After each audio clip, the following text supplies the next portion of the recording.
But I want to start with just a regular bench plane. And this plane isn't terrible, but it needs some work. It's partially there. As opposed to something like this, which, you know, this is the plane you get at the yard sale for $5, which are great deals. But this needs a tremendous amount of work, besides a blade and a handle, and, you know, this is a project. So, rather than work on Bill's plane, I'm going to work on my plane. What? It was a prayer while I was writing. So, when I do this,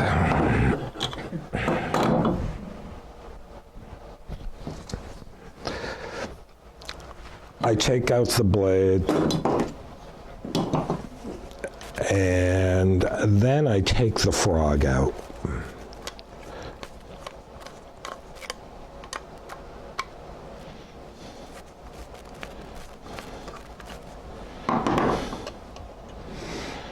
Okay. Now, what I want to show you in here, just let me get some of the crud out of here.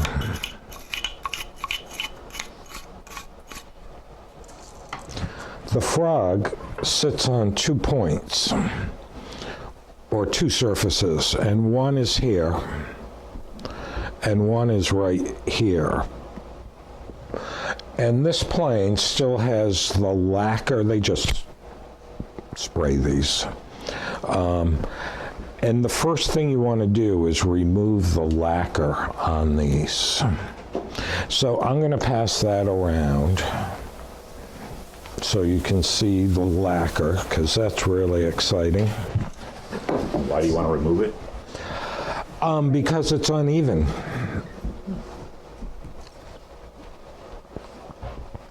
Those are actually machine surfaces.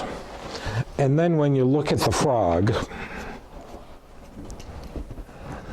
my special pointer, this surface is on the bottom of that, and this surface right here is on the top. And these are all really nicely machined.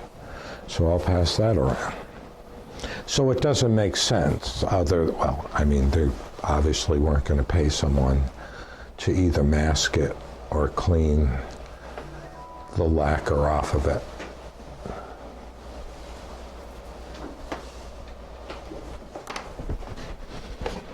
Not in your way. You're not in my way. All right. You're in the best spot. Right by the stove. Right by the stove.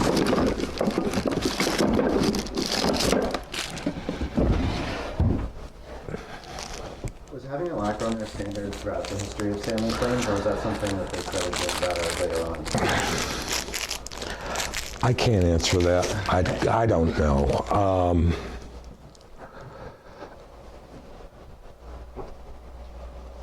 It's very typical, I'll put it that way, from what I've seen. I mean, I am not a plane. I don't follow planes. I'm not a real collector of planes. I mean, there are people who this is their life, and that's not what I do. I'm a woodworker. But I do know enough how to tune one up and get some yard sale $5 plane going. I was just curious because I have a later production one that didn't have the lacquer on it. So. Right. And if you buy, I always look at, these type of planes. What's this? This is a Craft Sears.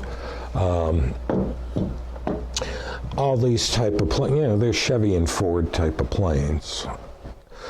And if you have, a Veritas plane or a Lee Nielsen, they don't have lacquer out of the box, A Lee Nielsen you probably can use out of the box for the most part. So. Do you feel weight is the biggest determining factor between the quality? It's a lot of things. It's the way the frog is, I think, one of the biggest things, the weight, the blade thickness, because the thinner the blade, that's a fairly thin blade.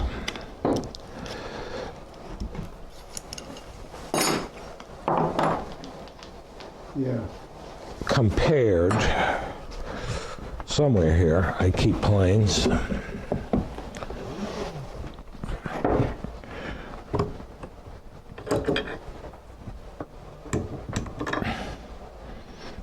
Oh, yeah.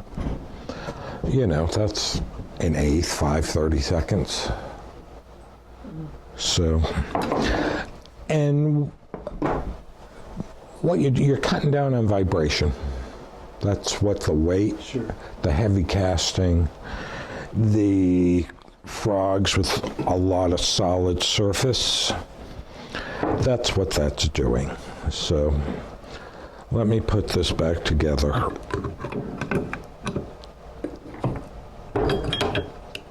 Because I can see plane parts all over this by 11 o'clock. But you ever had that blade thickness on a smaller plane?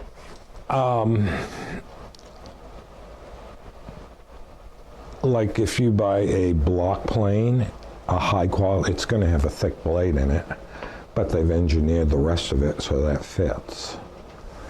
A plane like this, you probably could put it because you've got an adjustment screw here, which could accommodate a thicker plane. I mean, I've never done it. I've used aftermarket blades on a couple planes, and I've had a few issues with them that I've fixed, but it's a project, and just what I need is another project. So, anyway, I'm going to get some paper towels here.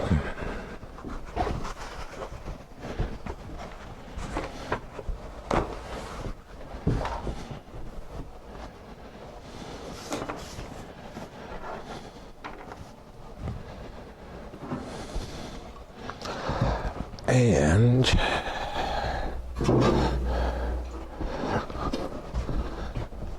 lacquer thinner. Lacquer. Okay, lacquer thinner will dissolve lacquer. Where if you think about paint thinner will not dissolve dried paint or dried varnish. So this stuff really stinks. If you have asthma, you might want to get out of here. Just telling you.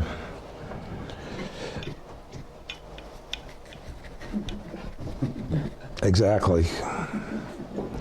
So this, I just keep brushing this on, and it takes a while. And it also evaporates incredibly quick.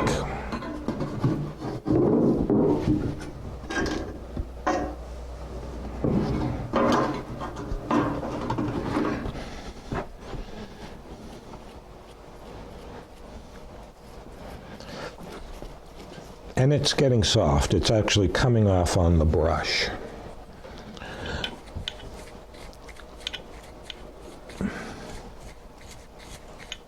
So this is the very first step you want to do.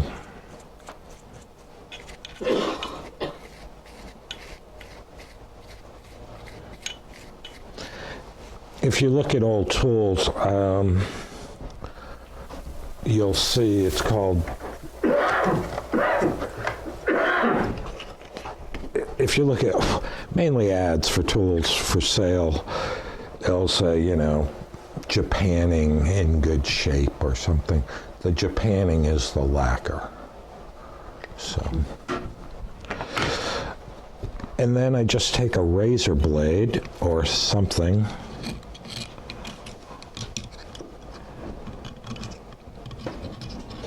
Oh, I'm glad this worked.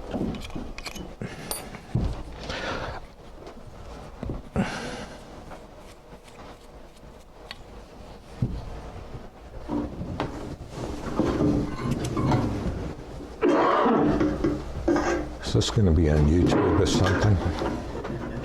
Doesn't have to, Good. but could be. I don't want it to be. Okay. I'm not a fan. You could put it on the Guild channel. Yeah, the guild thing's fine. Okay, it's a little tough to get the razor blade in there. So, I have a chisel that I use for all sorts of nasty things, and not ever for woodworking. So, I'm just going to scrape some of this out of there.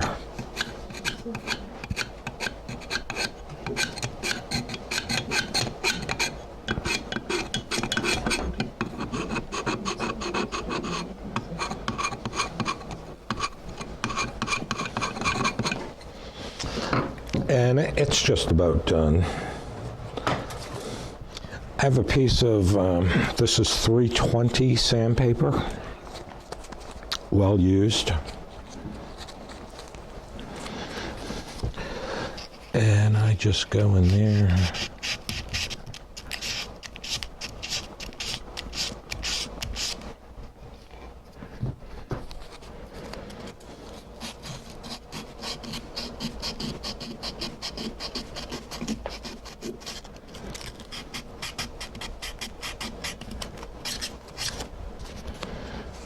Stuff stinks. But it is coming out nicely. Yeah, it cuts it right off. Acetone probably would even cut it quicker. And because this is a chisel that I use for, I might need a smaller piece of paper.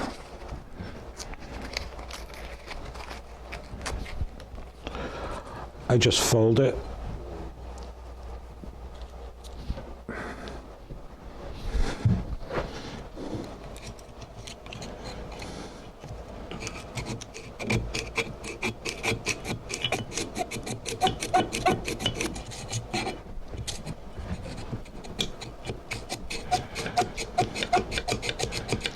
So basically, you just you're melting the lacquer off of it. And this thing's pretty close. So that is step number one.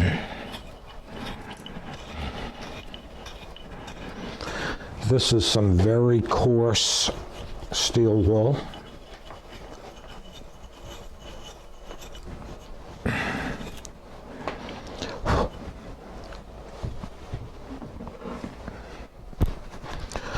And I am just cleaning some of the dust out of here. It's funny that everything in the wood shop is covered in dust, always. Would your wife say they all look the same, wood shops? Yeah, they all have the same component elements. Lots of wood scraps, dust. Lack of wood scrap. Probably we don't look at frustration. Right. Oh my God. That board cost $300 and it's too short now. Right? No? So that's the cleaning.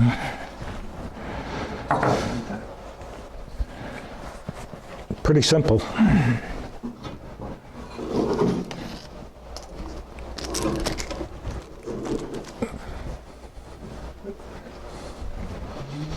Okay. Now, I am not going to get too involved in this. The next step I'm going to be doing is called lapping. And lapping is where you flatten the sole and get rid of the first part. You're just getting rid of all the rust. The second part is you're flattening the sole and the two sides of the plane.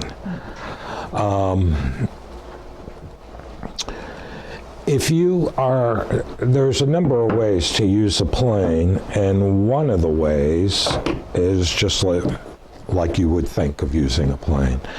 The other way is to use a plane on its side, okay?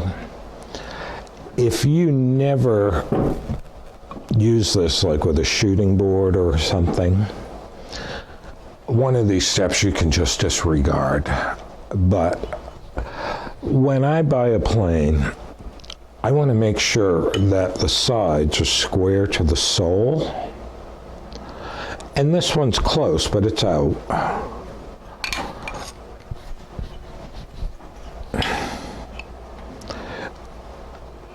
And this one's, it's really good. So this has one side that is really good. And I'm trying to think, I always use it this way because I'm a right-hander, and it would be pretty rare for me to use it that way. So I would be good with this. Lucky me. So there's a big controversy in woodworking, and the controversy is if you're lapping a plane, do you have the frog in? Meaning that when you tighten these screws, oops, that's not a screwdriver.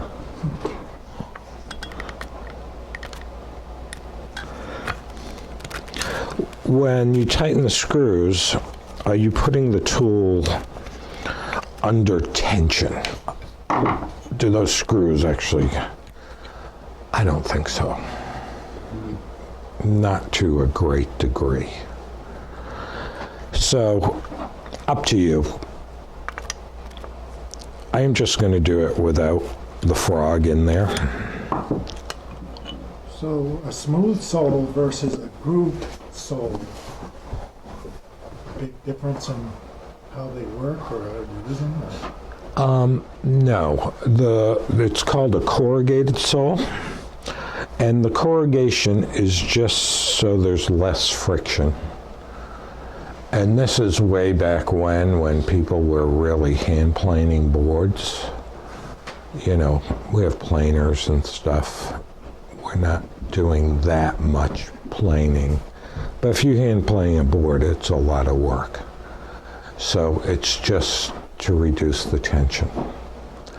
So I'm going to go over to the table saw now. So this step is called lapping, and lapping's where you take your tool and run it back and forth, or to and fro, as I like to say, on a flat surface. And that surface could be like your table saw table. The jointer is a very good, those are usually machined really well.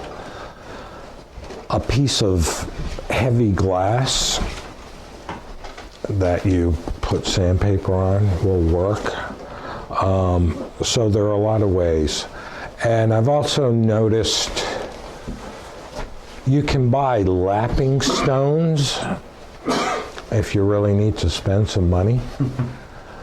And they make diamond lapping stones. And it's like a sharpening stone, but this big. They're pretty costly. But if you have everything already, why not? So, I one time taught a class at the Homestead School, and there was this very elderly lady, mid-80s, I'm guessing, who drove there from Vermont to take my class, which I thought was kind of a long way to go to come see me. And she had these incredible tools, like Lee Nielsen everything, and she had this lapping stone. And I'm like, who has this stuff? But she did. So I just found it amazing. So when I start this, I am just holding it with even pressure, and I'm going back and forth. And if you look at the paper, you can see it's starting to, stuff's coming off, okay? And this is super easy. What grit is that? Well, this is 80 grit, which I think is very heavy, but it's all I had.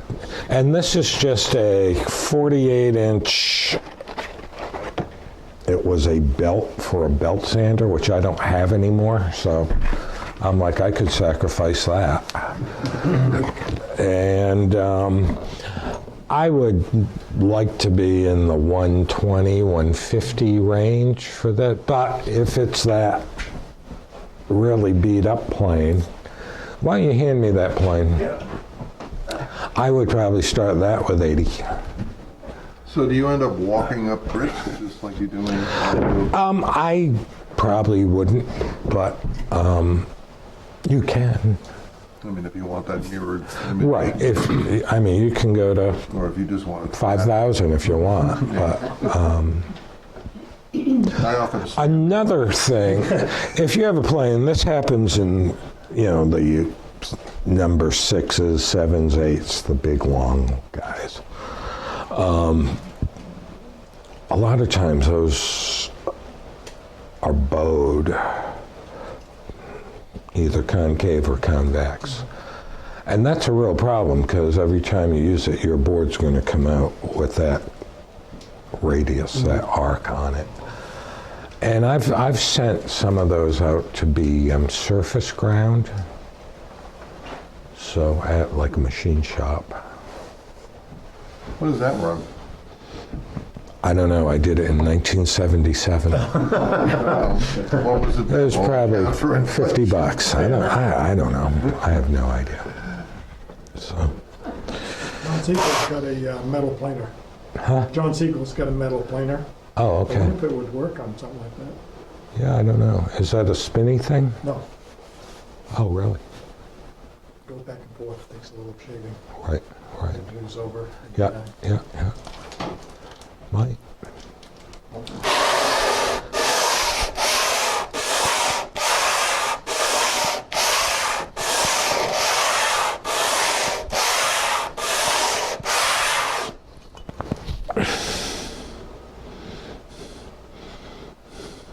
What I am looking for, and this is a terrible example because it's really good.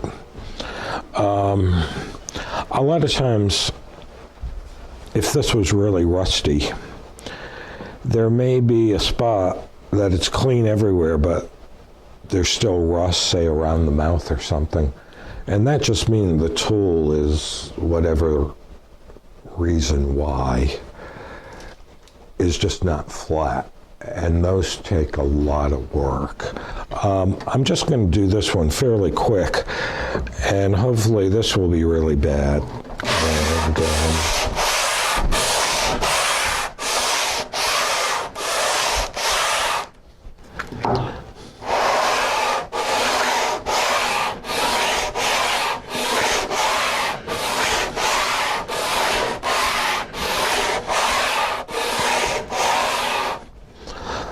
look at that. That was pretty, not much work. Is it best to have everything out of it when you start doing that? How it gets out? Well, that's the big controversy I just talked about. So I just find I can get my hands in there and it's not all sticking out. Right. And now this side, that first pass, there's something on here. And, oh, I here, can see it from here. now you can see, that's a low, that's what I was trying to show you on the bottom. But you can pass that around.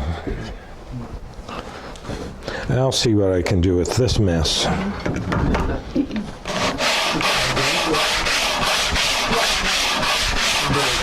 Yeah. Okay, this plane is concave. And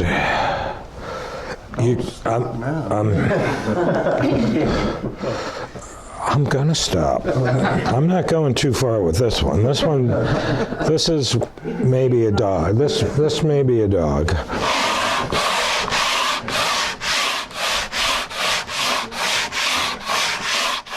So you need to get your work at it. So this plane needs a lot of work. Would that be a suitable candidate for machine surfacing? I mean, if you wanted to spend I don't time as a know. plan. I don't know if it's worth it because it's going to cost you $100 or more. All right, that's- Just go buy one. Yeah, we'll get one. How'd you do the calculus on whether or not it's worth doing? I could see myself, trying for like 6 hours and not getting anywhere, and maybe not being smart enough to have seen that at 30 minutes. Just because Well, you're you're only taking this much off the front and the back, and it's like, You're going to see it pretty quick. I mean, that was like 5 passes. And if you do 30 minutes and you've only moved a millimeter on the pattern, You can do the math, right? maybe. Here's it's way easier to do shorter planes than longer planes. So, with the tools we have, at least in my shop, it's pretty rare I need to take out a big plane. And if I do, it's a number 6, which isn't a super long plane. It's actually my favorite plane, the number 6. But,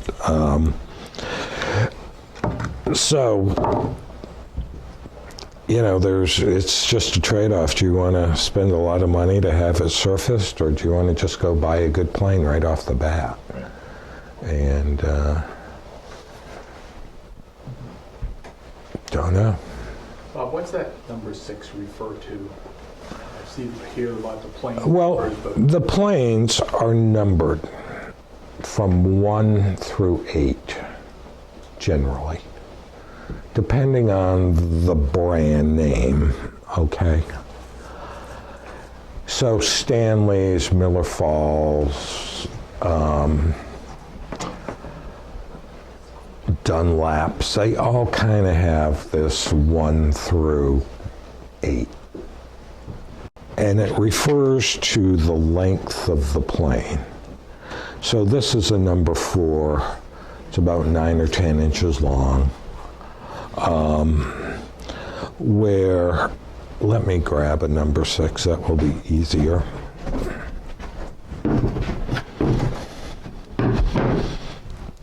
So, a 4, referred to as a smoothing plane, because you're going to take, and this again is when we did woodworking by hand, like planing boards.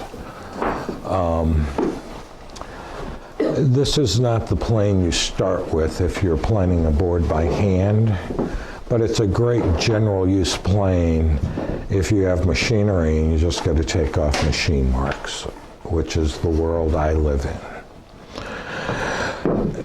This is a number 5, which is just a little longer, and it's the same width. And this is a plane which is kind of in the middle.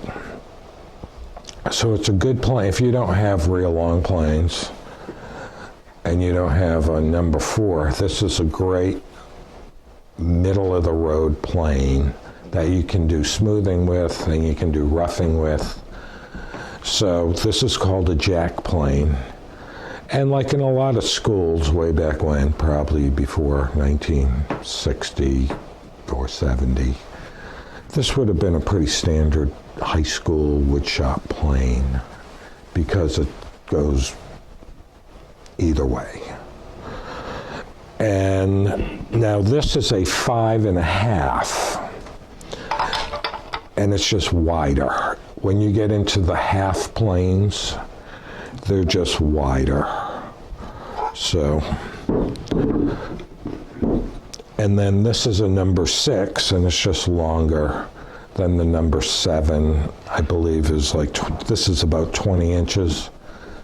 A 7's about 22. Look at that. Just one appeared. And then the 8s are 24. So, it's a lot of plane. But that's number 7, and this is a beautiful tool. It's an older one, made before 1928, and it's a nice tool. It's got a little crack in it, but it's in good shape. Bailey on the toe, is it? Well, there was Bailey and there was Stanley, and then Stanley bought Bailey. Oh, so it would have been a separate independent firm. And this is like in, I don't know the exact, but in the 1800s. So Stanley bought Bailey and just kept the name. But you'll see Bailey in the casting, but Stanley like in the blade. And that's what this has. You might see a little heart, which is a Stanley symbol, sweetheart. And So if it doesn't have the Stanley, the Bailey is the older one. Of some yeah. kind of Bailey. Yeah, and you also have to think that blades can be swapped out, handles can be swapped out, Sure. so who knows? There's a Stanley type study, and you can go online and find it, and based on the attributes of the plane, it will tell you like when it was manufactured. Right, So, like, right. the number of patents. I have a whole book on that. Yeah, it's like people get really into it. As you Yeah, said. no, people, When they get into the minutiae. the whole, Yes. yeah, the whole tool collecting thing. And I kind of follow it, but I don't do it. I just don't have what they want for, I don't need a number 4 plane anymore, you know. If I'm gonna collect, I want to I collect. have it then. You can buy it. Anyway, back to lapping. So you just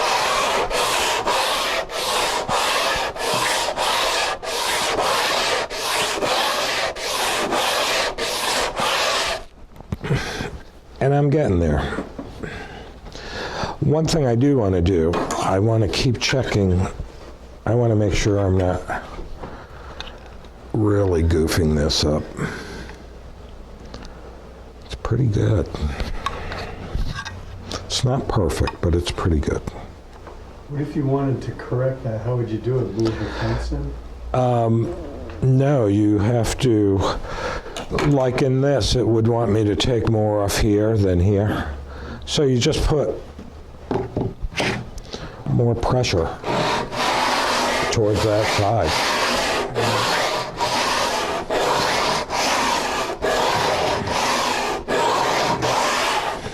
Could you use pencil marks to kind of Yeah. gauge yourself? I use Sharpies Yeah.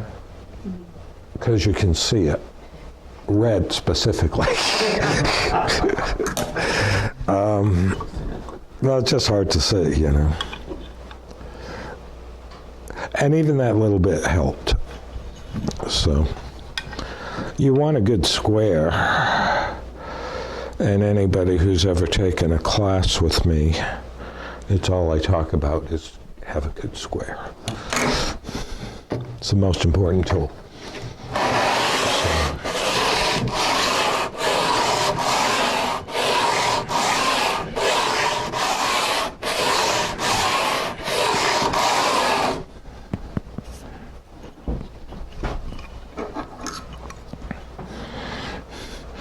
There's a place, I believe it's Fremont, called the Vintage Tool Shop. It's open on weekends. And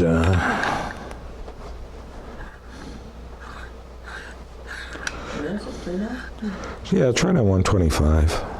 Or maybe you can see it from 125. So they have a weekly newsletter, and in every weekly newsletter there's the mystery tool. Guess what the tool is? So there's a little wooden plane and a Primus plane, which is a German wooden, they're modern planes, they're not old-fashioned wooden planes. And it was like, guess what tool this is? And I remember that they used to sell, it was a bottle opener. I got it right.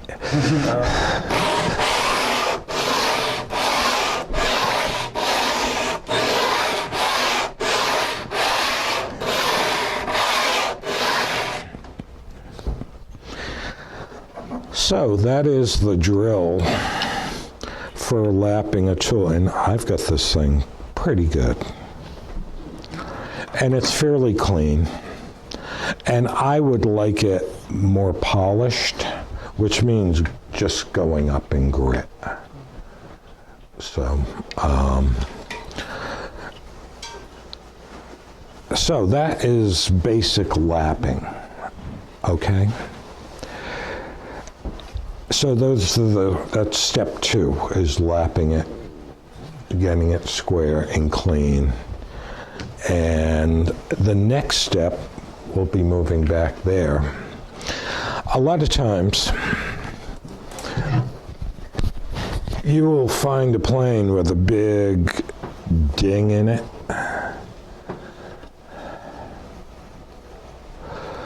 Right here. It's right there.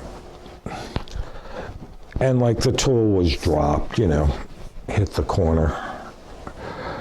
And if you don't get it out in lapping, or if it's right in the corner, I just file those out gently. I mean, I'm not, and I'm using a fine file. You don't want to take a heavy mill file.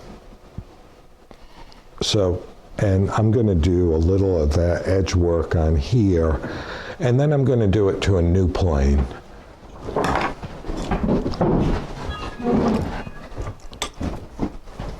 Yeah, that's a lot. When you put a plane in the vise, don't take the handle and go, because you will snap it in half. It's cast iron. It's not, it's susceptible to cracking.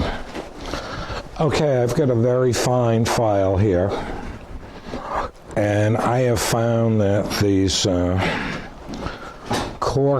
wine corks Sure, make great handles. good idea. And because my wife's a horse person, she drinks wine with horses on the cork. So, and I mean, this is real gentle work.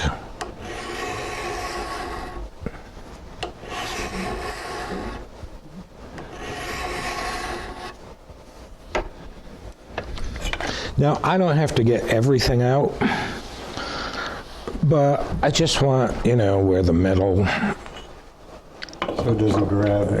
yeah, so it's not going to damage the wood.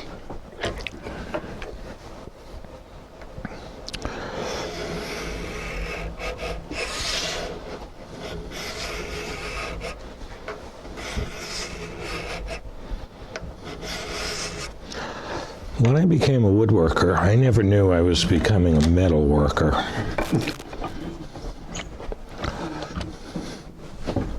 Hold the file square to the edge, or No, I'm holding it at like 45. finesse it.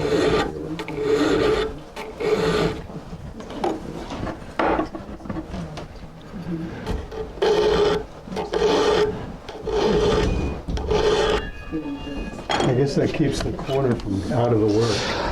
Yeah, plus, I mean, on new tools, and I'm going to show you this in a minute. I have a new tool, and they're really sharp, and you get little paper cuts.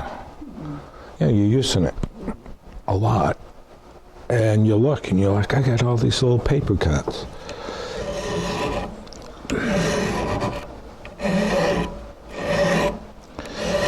And, you know, you can go crazy with this if you want. This is not a super high-end plane, so I wouldn't put a ton of time, but it just cleans it up. And you can pass that around, and I'm going to get the new tool.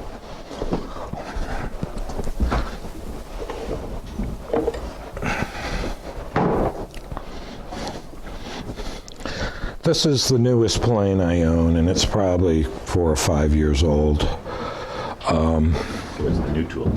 Huh? So it's the new one. And, you know, this is the made in Taiwan. It's a Wood River, which is Woodcraft's brand. And I was looking for a little rabbit plane, a narrow, smallish rabbit plane. And I just didn't want to spend $350. And I even looked at European companies, and this plane is sold in Europe under different brands. It's the same thing. And what I find funny is that they've got the Sweetheart, the Stanley Sweetheart heart upside down on it. So that's kind of cute. But it's pretty sharp. So I may not take a file to this plane, but I would take a piece of 350 and just take off those sharp edges. Bob, how wide is that patent, or What was that? how wide is this blade on that one? I consider It's that wide. size. I don't know. I'm trying to quiz you. I do not know technical. It just doesn't compute with.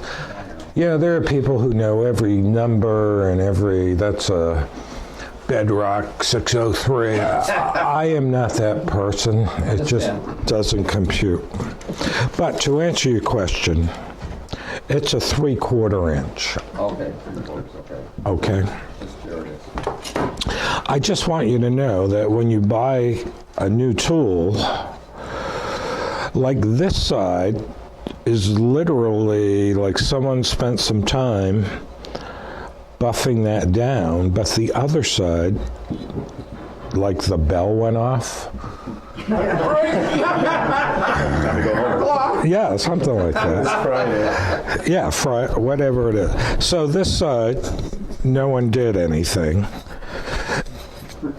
And like I said, with long use, that's meaning you're using this for a while, you're going to have little cuts. And so I do this if I have new chisels. I do that. I just happen to have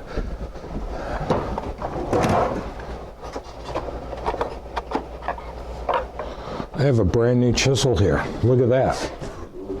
Nice. It's really nice. I'm giving it away. Huh? What? You're not giving it away. I'm not. No. This was a gift.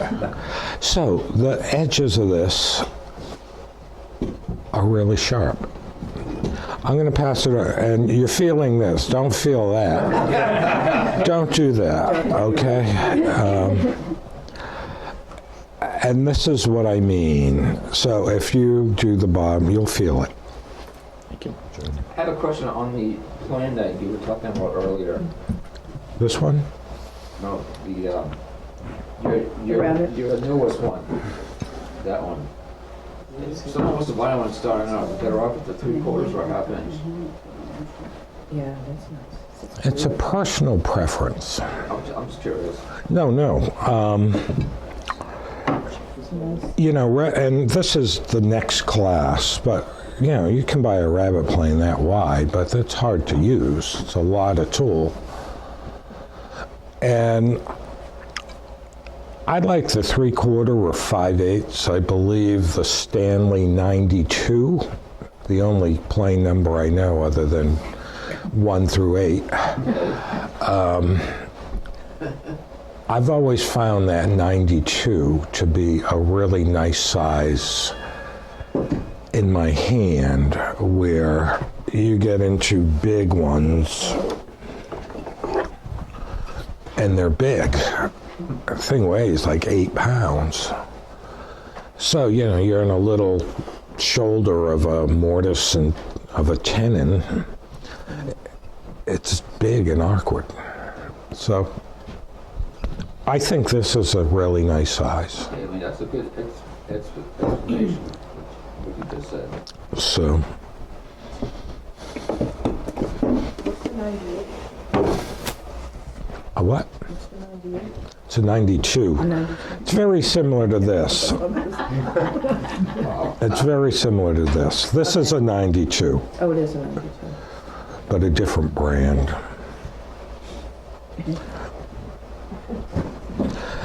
So, just like with the plane, I would take some 320 or 400 you could use. And it doesn't take much, you know. Now, I'm sure someone's going to watch this video, and I'll get all sorts of flack for doing what I'm doing, and that's okay. They can have paper cuts on there, yeah. I get cuts on my turning tools. Same Yeah. thing. The edges are really sharp. Yeah, they're sharp. Edges you don't use. So I just clean them off. What are you using, Bob? It's 320 grit Oh, sandpaper. And I know this isn't plain restoration, but it all is related. So, okay. The next thing I do on these, okay, I take the handles off, and you want to be careful not to strip out the machine screws, which are brass in this case.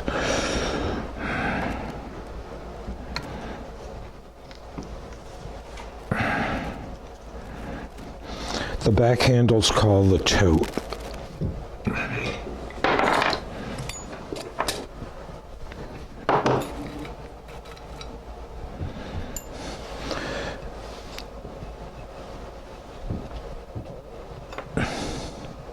Now this would be way more important on that really rusty plane. And this has lots of gunk in there, so I just take a brush. It's basically you're cleaning.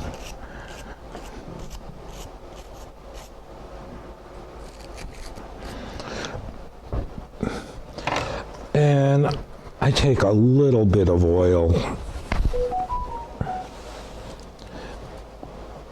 and give it a drop.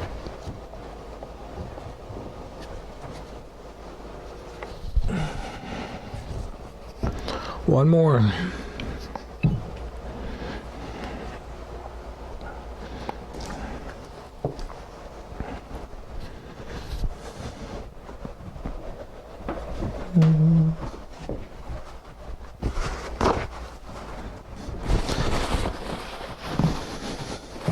So, if you have a plane in that yard sale condition, this would be way more important to oil it up than this particular plane. God, I'm going to have a pretty nice plane at the end of this class. And then I just put that all back together.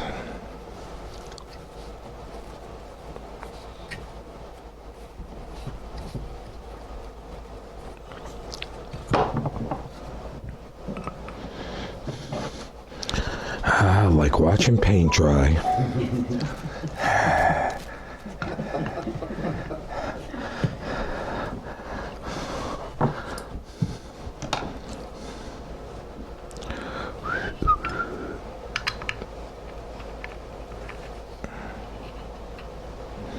Now, in the bottom of the tote, there's a little drilled out part. And there on the casting, there's a little point sticking up right there. So that's where that goes. And adjusting this is like the hardest part.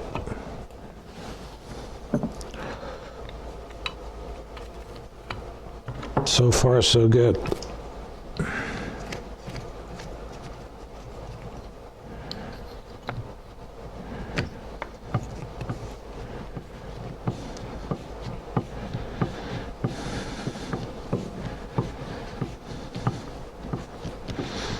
Now you will notice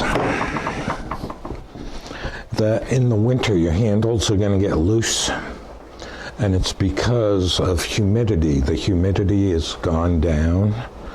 So just like so many things that connect to wood, it loosens up in the winter. So sometimes you have to tighten these up as December starts to roll around. Or you could just wait till spring.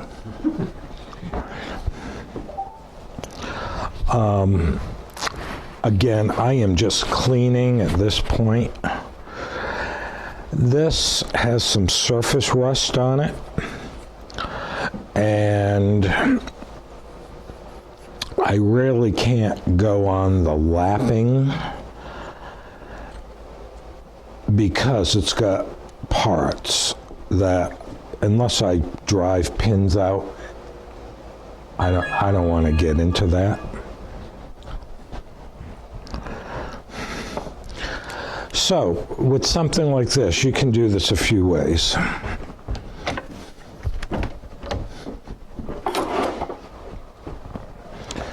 You can take sandpaper with a sanding block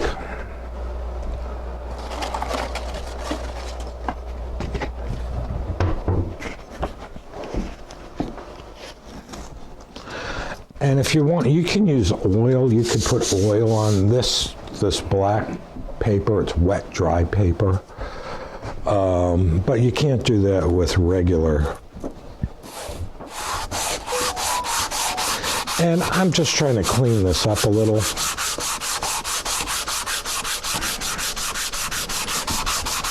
Which paint are you using there? 320.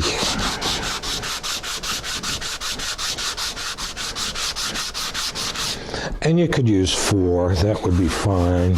You know, if you're, one thing you have to know, these older tools, they are not machined the best. If you look at this, there are big machining marks in this.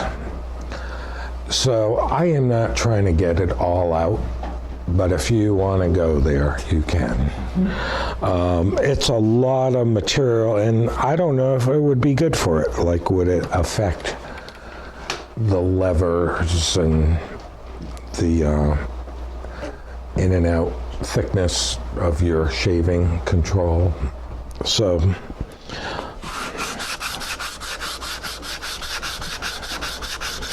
and again, by doing this, you're going to see where the castings are high and low, just like we did on the side of that.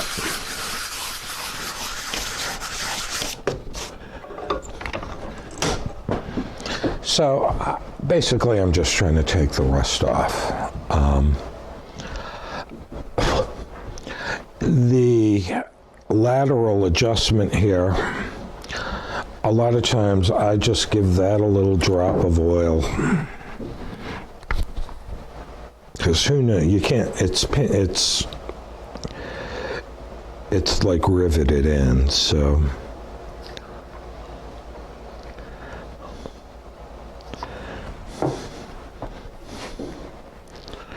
And you just start wiggling it. When I was a kid, I remember my mother would go around the house with this, 3-in-1, and oil hinges on the doors, which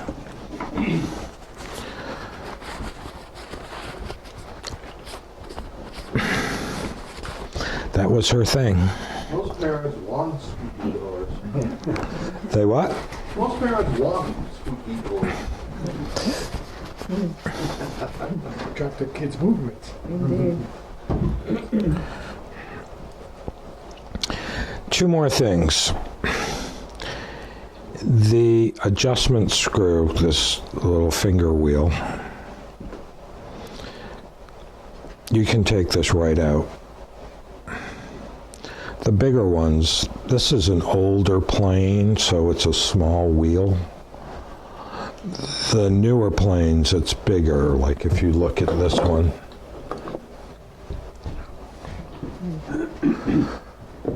Those are way easier.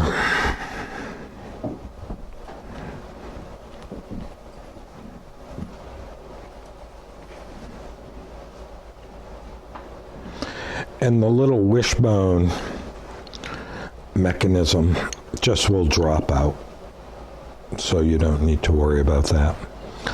And then this one has the frog adjustment. Again, it's like a little wishbone. And there's all sorts of crud in there.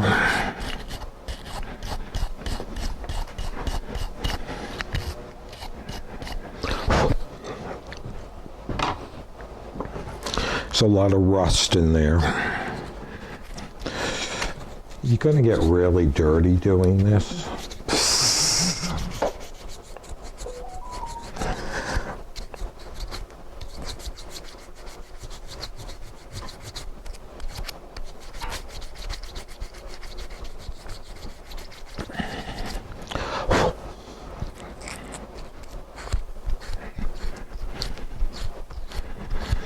Rust never sleeps, you know. Classic album. It's amazing. I pulled out some molding knives yesterday. And I mean, they don't look like this, but it's just that little light coat of rust. It's just like,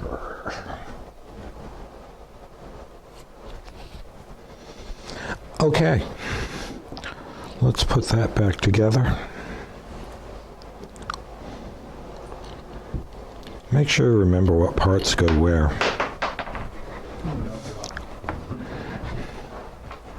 I drop everything.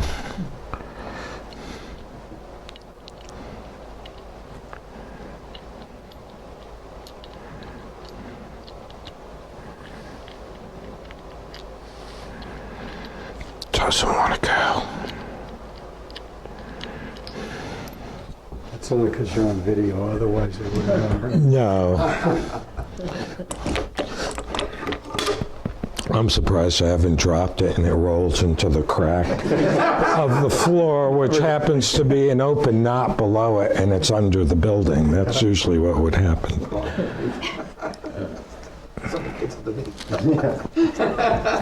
There we go.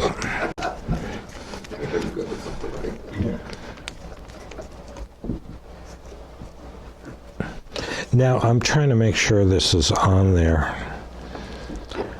straight. As straight, it's a visual thing. And again, I'm tightening it, but I am not two-handing it. It's cast iron. Hand tight is good. Now these surfaces here,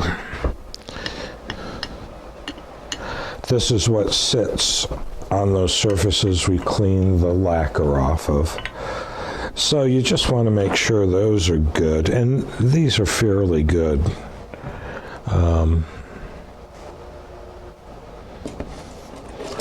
I keep losing this giant sheet of sandpaper. But if they're really rusty, like that plane over there,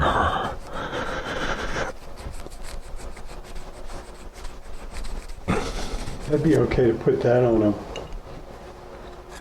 flat surface with Yeah. sand. yeah, you could do that. It's when you buy the planes that are in real trouble like that one. Those are tough to do. And it's the old, where's the trade-off? Is it, oh, I should put all this stuff back in there first.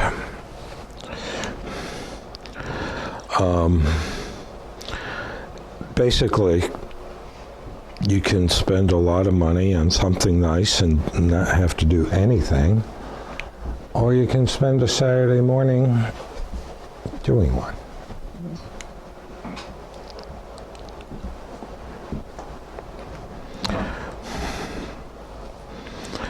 We live in that disposable world, so.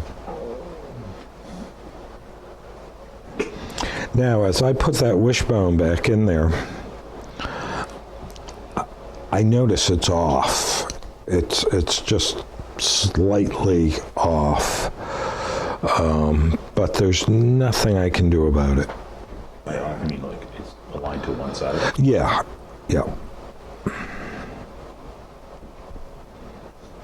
But it still works. Okay, this piece right there, see this machine screw, which is a real specialty, and it's got a groove in it. That slides into that. And when you adjust your frog in and out, that's your adjustment to move the frog. So, How do you know what the proper depth is for the frog setting? Just when it comes to the same level as the base? Or? I'm gonna set the frog now, so I'll show you that. Okay.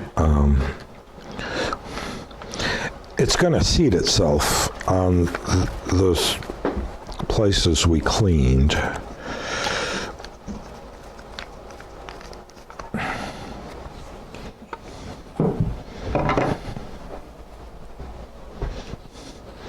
There's not much to them, and they haven't changed really in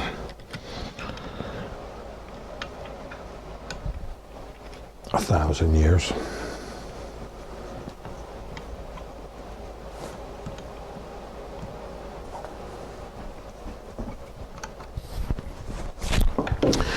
So, I've got the frog in there. I just want to clean this screw off. So I'm just going to use some steel wool.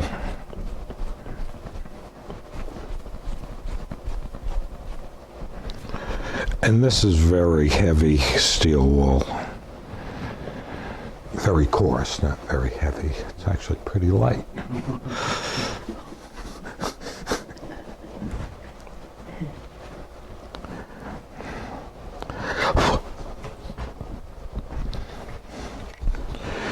And with lubricating all those little threaded holes, this feels really good, like when I put these screws back in.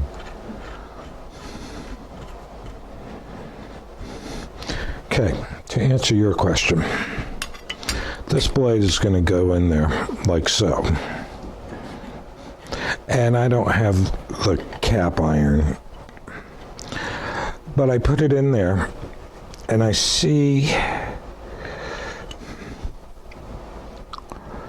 where it is in the mouth. And I'm very close to the front of the mouth, too close. Yeah. And that's great if I want to take super fine shavings, but for a general use, I would like that back a little bit more, which will give me a greater range of shavings. This is just going to be super fine shavings. Right. So, make sure these are loose. And then I just back the adjustment screw off a hair. It's a trial and error thing.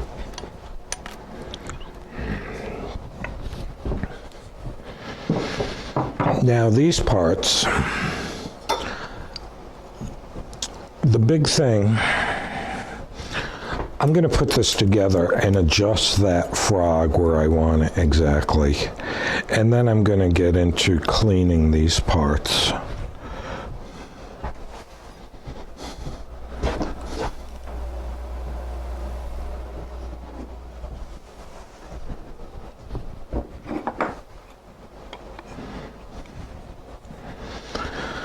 Do you know they sell plain adjusting screwdrivers?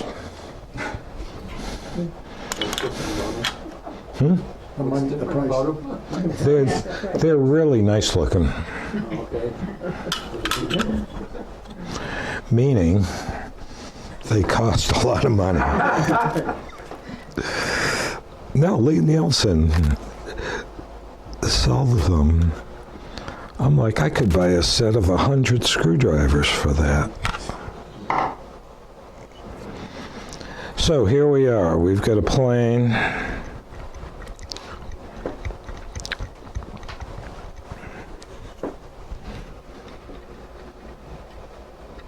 I see it just maintains that same. depth once you get it. Right. And this, for general use, this is pretty tight, but this is about where I'd put it. It's about, I don't know. A titch? A what? A titch? A titch. A tad, yeah. Tad? It's about a 32nd of an inch.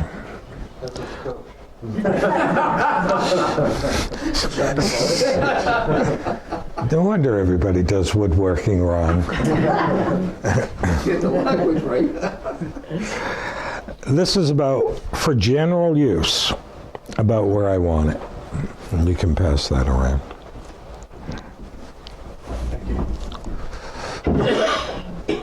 That'd be fun to write an article for the journal on. Units, the relative measurements of scoach, edge, Tad. fit, just a little. And if you do it in different languages. Getting off rust is a kind of a nightmare. Now they make chemicals that will remove rust. I think one is Evapor-Rust, which is supposed to be environmentally friendly, blah, blah, blah. And you basically dump a gallon this in a plastic tub and just put your tools in it, and it will get rid of it. It takes a long time, but it will work. It really discolors the tool. They will be much darker. From what I've seen, I've never used it, but I know I've worked with people who have, and their tools are just darker. Almost like a lot of people have a lot of tannic acid in their skin, and it will react. You'll turn your tools dark. I worked with a guy, his tools were black, and it was just from the acid in his skin. Next thing I would think about, and this is very, very important. This is called the chip breaker, okay? And it goes on the plane iron, the sharp part.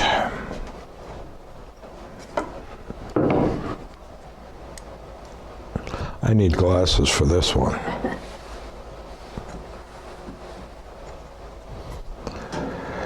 And you want to make sure the chip breaker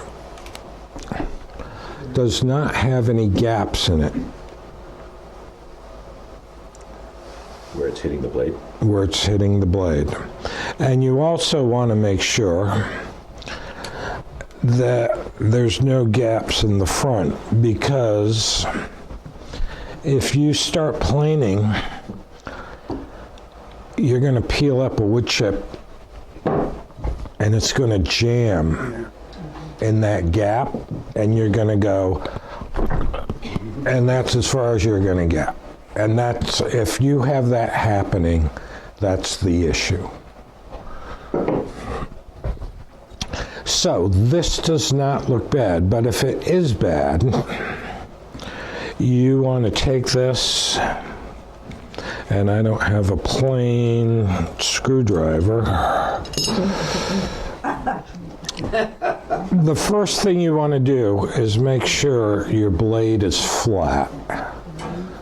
And that is a sharpening exercise. And I'll put this over here so Claude can. Again, this is a stone in a vise. You don't want to kill it.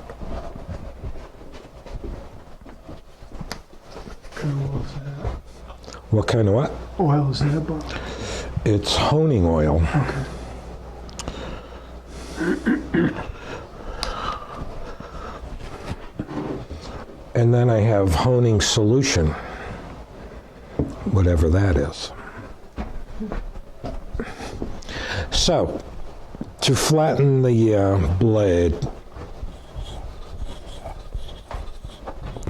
I put it on a stone and just go back and forth. What stone is that from? What grit? You didn't hear me before. I don't know that. It's an India stone, which they say is fine, but I would say it's a middle fine stone. It's not very fine. Sold as fine though. So you do this for a couple days. And it's getting shiny. Yeah. However, on the edges, it's not. So this blade is like tilted back. Is that maybe from the screw in it? I just think it probably was machined bad or something. Is metal at all like wood? Does it have any rebound in it? I mean, like, I don't know. Flatten a piece of wood and then 2 days later shift it a little bit. Yeah. Metal never does that? Yeah, metal does that. I am sure they grind these planes flat and then they're put in a box and then it sits on a shelf, then it sits in someone's basement for 50 years and then you buy it for $8 and now I could go a long way, but I'm feeling lazy. But the point is, you want this flat, so when you put this on, it seats properly. If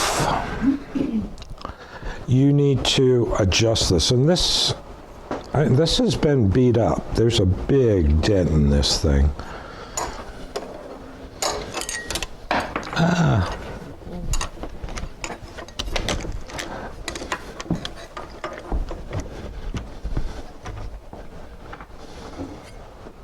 Great, thank you. So, you might want to go there.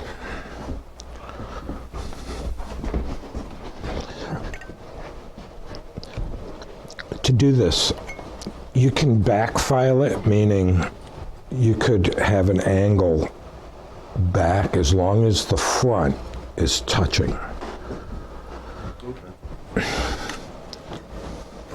So it's like hollow grinding on. Yeah, sort of. And, you know, the first pass kind of tells you, it's just like lapping it. You can see, here's the dent.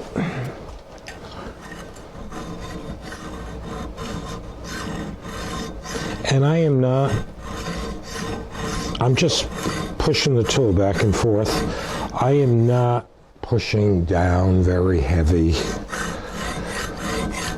I had a class, it was on sharpening. I still have a hollow right there. If you want to look at this, this is the time to do it. The hollow is back there. Yeah. Anyway, this lady in the class wanted to know how much pressure I put on like a blade when I was sharpening it, and I said, can I just press your thumb? And like, I don't put pressure, you know, and I'm like, I put about this much, and she's like, that's all? And I'm like, yeah. So. Now, when you're doing this, you have to remember that you are sharpening this to a knife edge, so don't touch it. Don't touch it. Touching is bad, but it would be an easy place to cut yourself. One of many, right? Yeah, but that's a bad cut.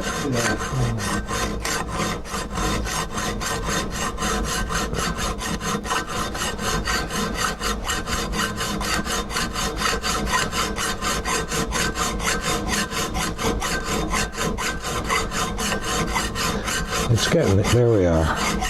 Okay.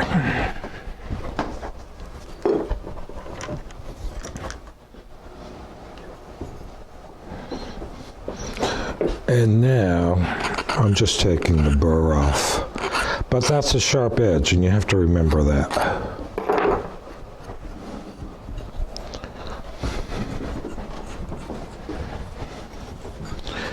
And then I put it to the light.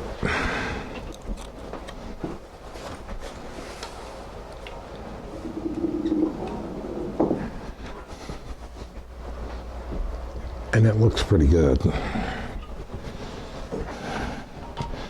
And we're going to put it back together.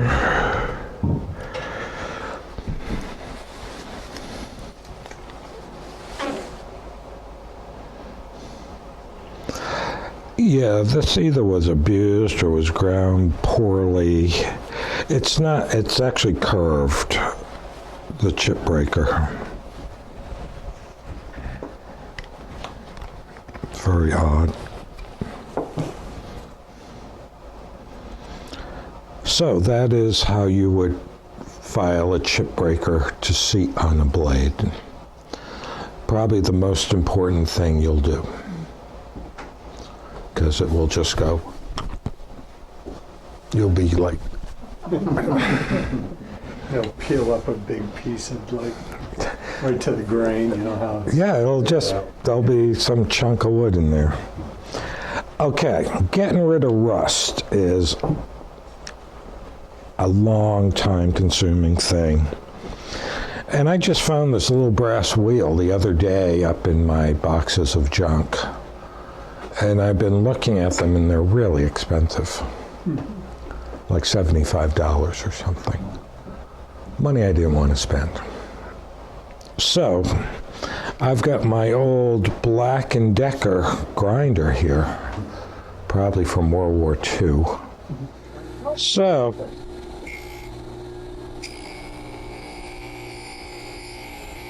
the brass wheel takes off rust really quick, and I like that.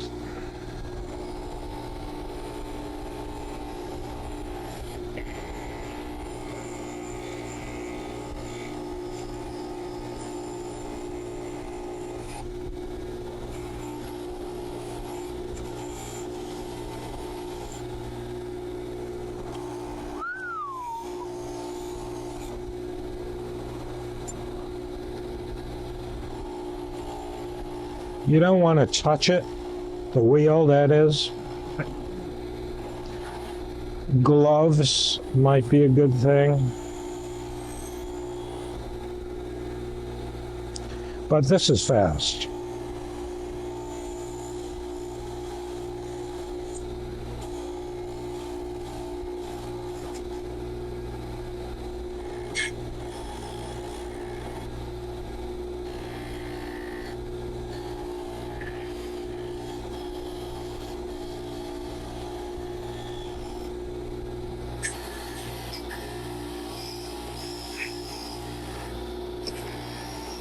Like me.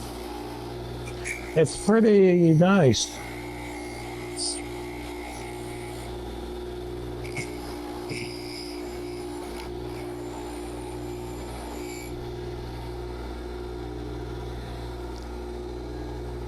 So that did not take long at all.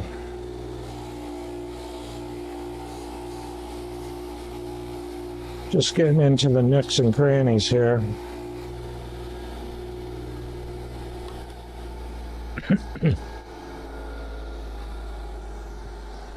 And then you could polish that up if you want. Some 5,000 grit, make that shiny.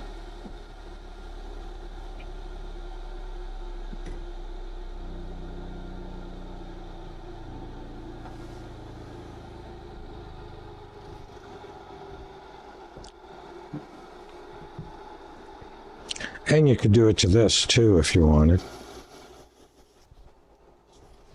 It will work. Can I ask you a question on that, on this piece? You know, I know this one has to be perfectly flat with a blade. One of my planes has a chip out of this piece. It doesn't matter. Okay.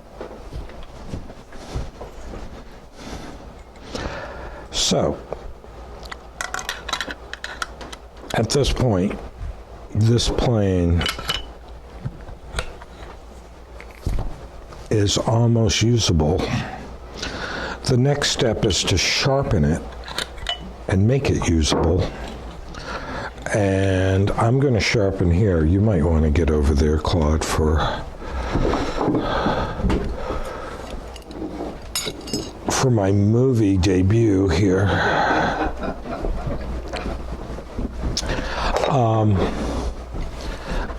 Yeah, there's good grips and he's got the whole.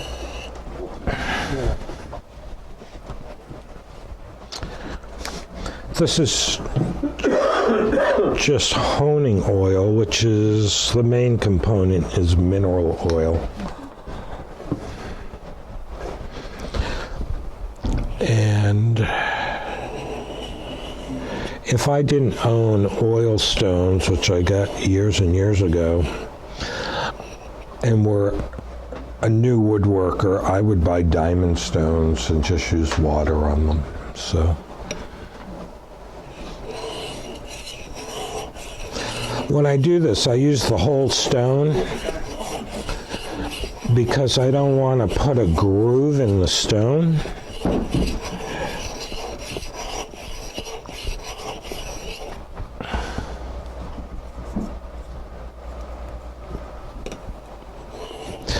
Someone sharpened this blade with a pretty big camber curve to it.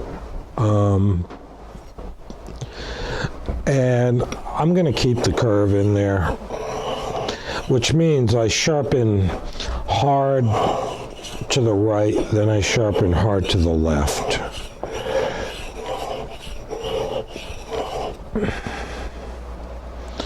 Okay, now this is sharp to a degree. It's on the India stone, which is not a very, very fine stone, but I have a burr. If you have a burr, it's sharp. And now I'm just going to bring the polish, which will make it sharper. If you think of it using a coarse stone, the edge of the blade, has little jagged, serrated things from the stone in the grip. And now I'm just going to refine that to get less of those, or polished. So I'm going to take the burr off. I put it on here flat. You don't want to lift it at all. It's just flat. And I'm going to take that burr off, which I just drop it on my hand. That's how I do it. And then I have a very fine black Arkansas stone.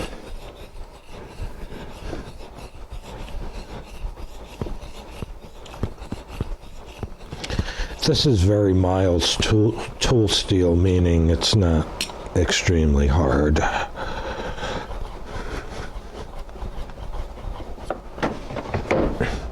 And we're sharp.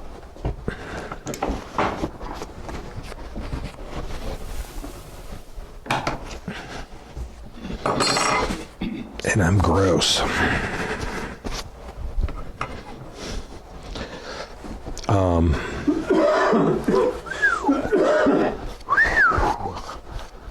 That's a sharp blade. Oh, it's the little things in woodworking.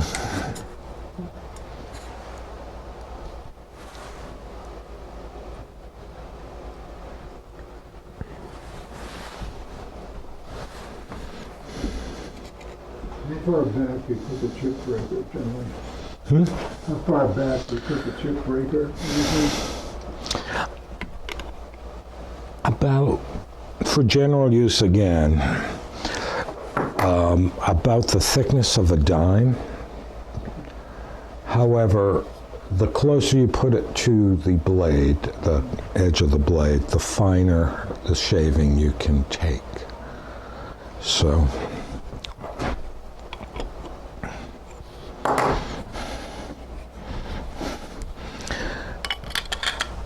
this goes in there. Look at that, all shiny.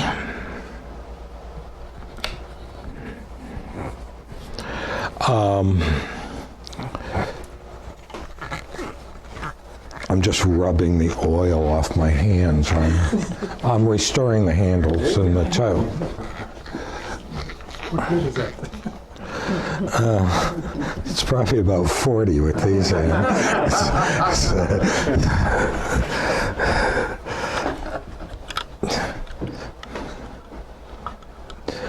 I don't think that they're going to call me like to do a Palmolive commercial with these Be hands. surprised on this, on the video here, you're a hand model. Yeah.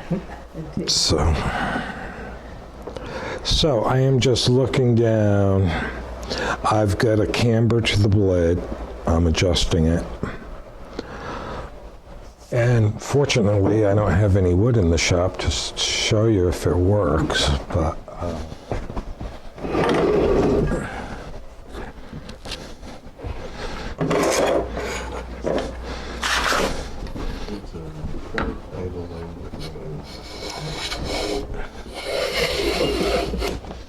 okay, it's cutting.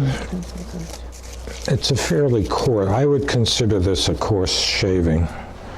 You can pass those shavings around. And that's out at dime edge.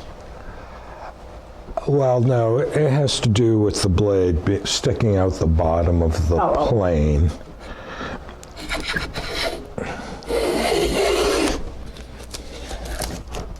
That's even coarser, so I went the wrong way.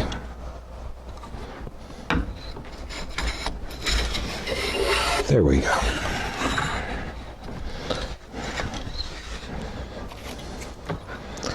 But with a little TLC, you can get them to work pretty good. I dropped mine the other day. I broke it.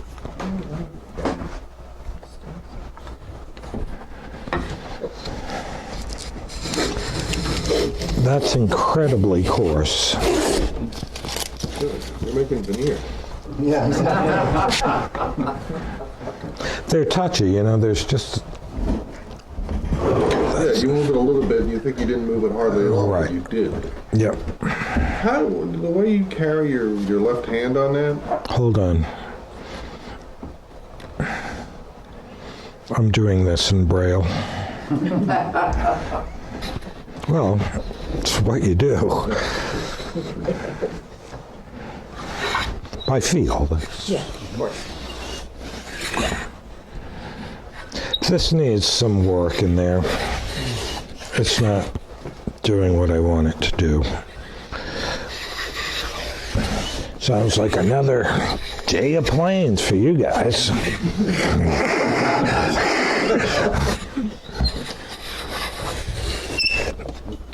I think with some TLC, and I think it's the blade and the chip breaker, because I've never seen a dented chip breaker.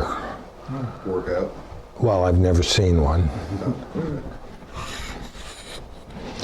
And it obviously does the coarse work, but, and this is walnut.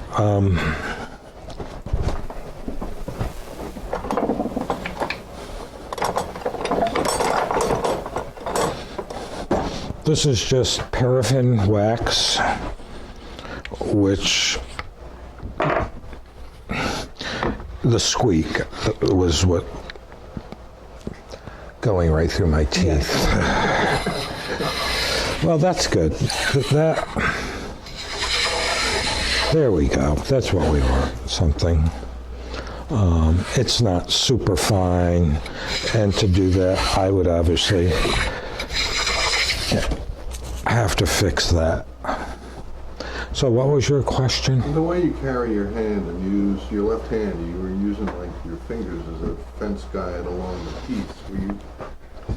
Are you trying to keep it at the same spot on the plane iron as you go through it? Or? Not necessarily. I plane a lot like this rather than like this.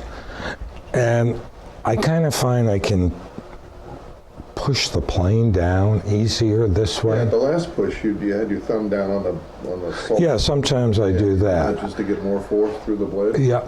Okay. And, you know, you're up here, Yeah.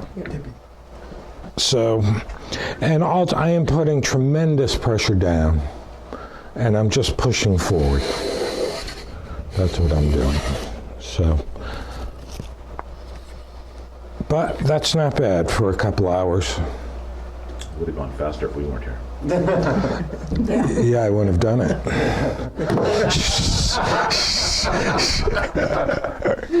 Glad we could show up then. Yeah. No, it's cool. Need to get done. I mean, how many planes do you need? I have a lot of planes. I probably have 150 planes around here. Really? And I use 5 of them. I was gonna say, Exactly. a block plane, a low Are angle you going to jack start selling them plane. off? Absolutely. I'm not selling them off. I like them. So, now I'm going to get into this plane. You have one of these. Mm-hmm. This is a side rabbet plane. And a what?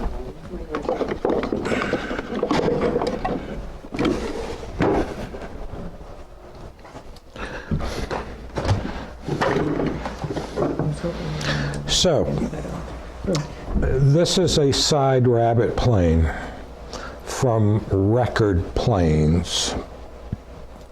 And this is a side rabbet plane from Stanley. They're the same tool, only different. And I probably should tell you what these are for. Is there a big block of like molded maple in that trash thing with a groove in it? Kind of like this? Yeah, just like that. There's a red one. Yeah. So, a side rabbet plane. It's a great tool for beginners.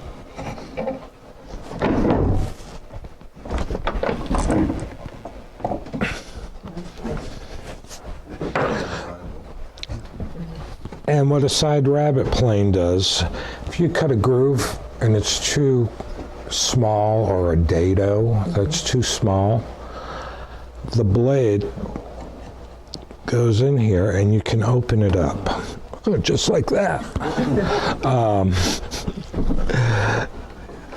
That the grain is going the wrong way, but this needs some adjustment. I have not used this thing. That's why I say it's a beginner. You buy this when you're a beginner because you goof all those grooves up. Then you figure it out and you don't need the tool very often. It's like everybody's sharpening jig. After 20 years, you finally get rid of it.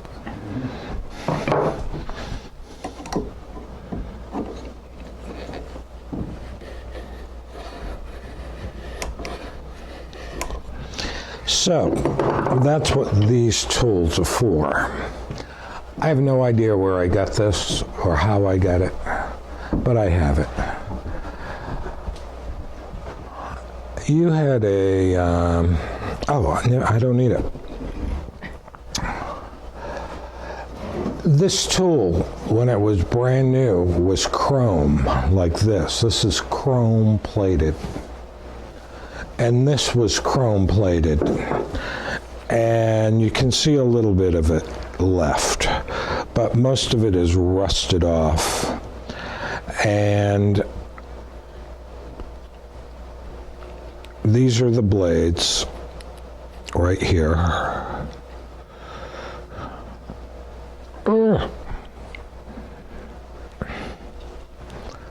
Gotta be strong. There we go.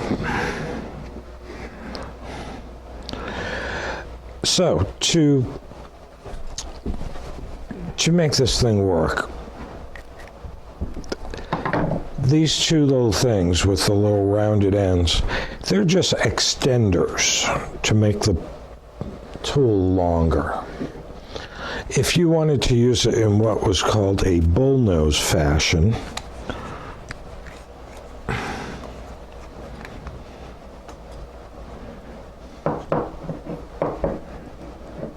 Which means cutting right up into the corner. cutting right up into a corner, you take those out and they store up here, like so. Okay. It's an easy piece to lose, and then you go, what's that for? I don't. And like I said earlier, I could not get these screws out at all, and I ended up drilling and retapping the holes.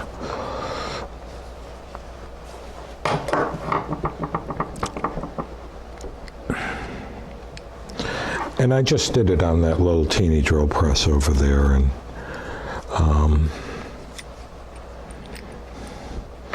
all went well.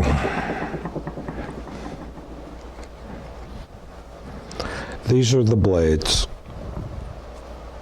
which need a lot of work.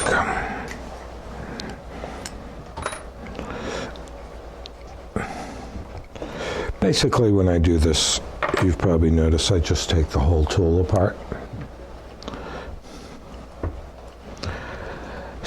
So, this face, which I have worked on, I did it right on this stone.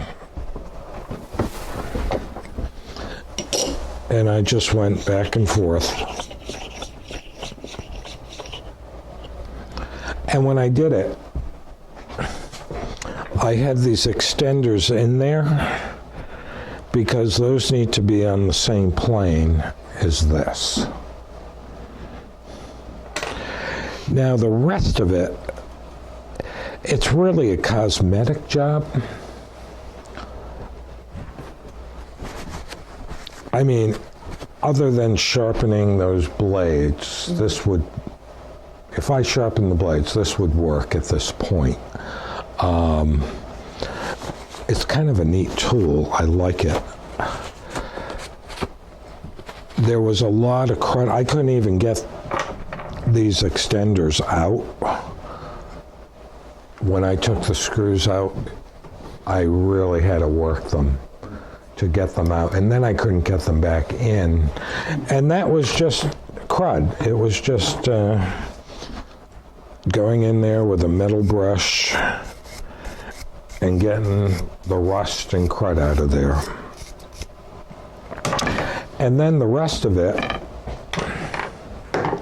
I would do on this, which is just getting rid of this rust.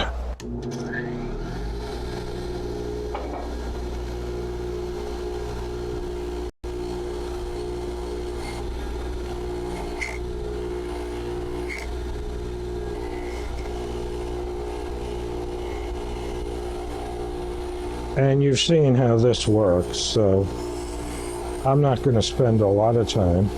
Or maybe I will. I'm kind of into it.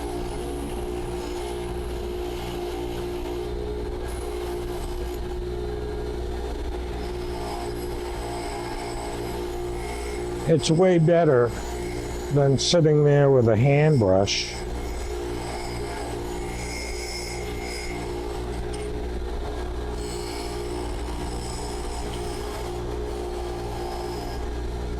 And if you're really going for it, you're going to have to use the hand brush at some point because you can't get into every little crevice.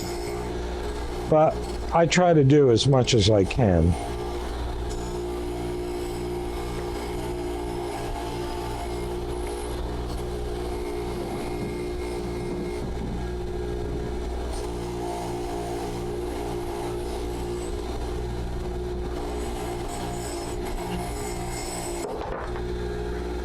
Careful.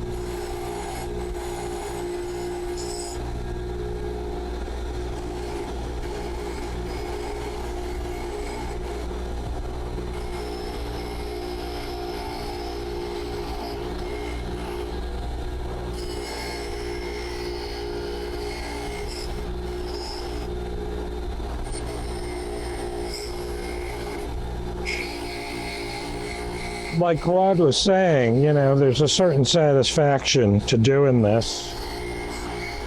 And what I find is this has been in my toolbox for 20 years. Just an old rusty tool. And because I couldn't break the machine screws free, it just sat there. Because I couldn't, oh, wrong way.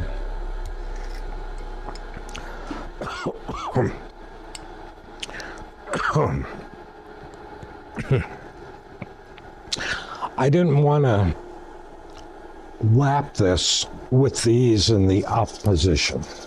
I wanted them in the down position because that's where it's going to count when I go to use the tool. So with a little TLC and work, you can turn these old tools pretty nice. I mean, that's way better than it was 5 minutes ago. And then most of it is just now getting in there and cleaning it up. So it's pretty satisfying. You get a nice tool in the end. The hardest thing with this are these blades. And I'm going to clamp this in here.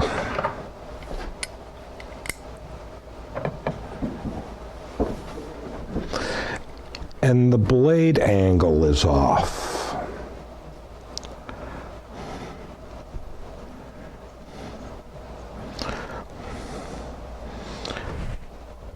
Where's my special pointer?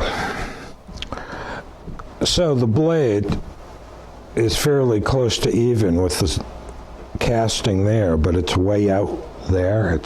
It's ground funny. So that needs to be addressed. And this one is really bad. Come on, get in there. Oop. Okay. Guess you're supposed to screw those thumb screws down.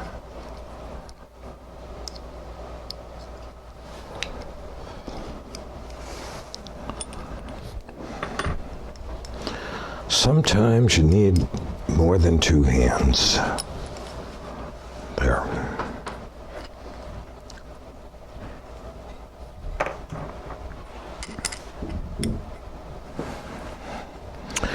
So this blade on this side is really bad.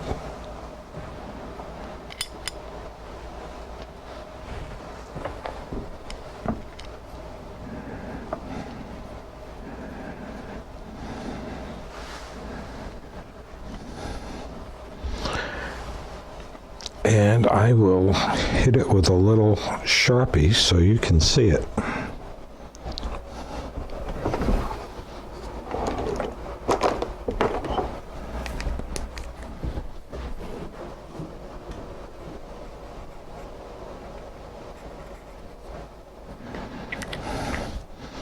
So that wants to be parallel with the casting.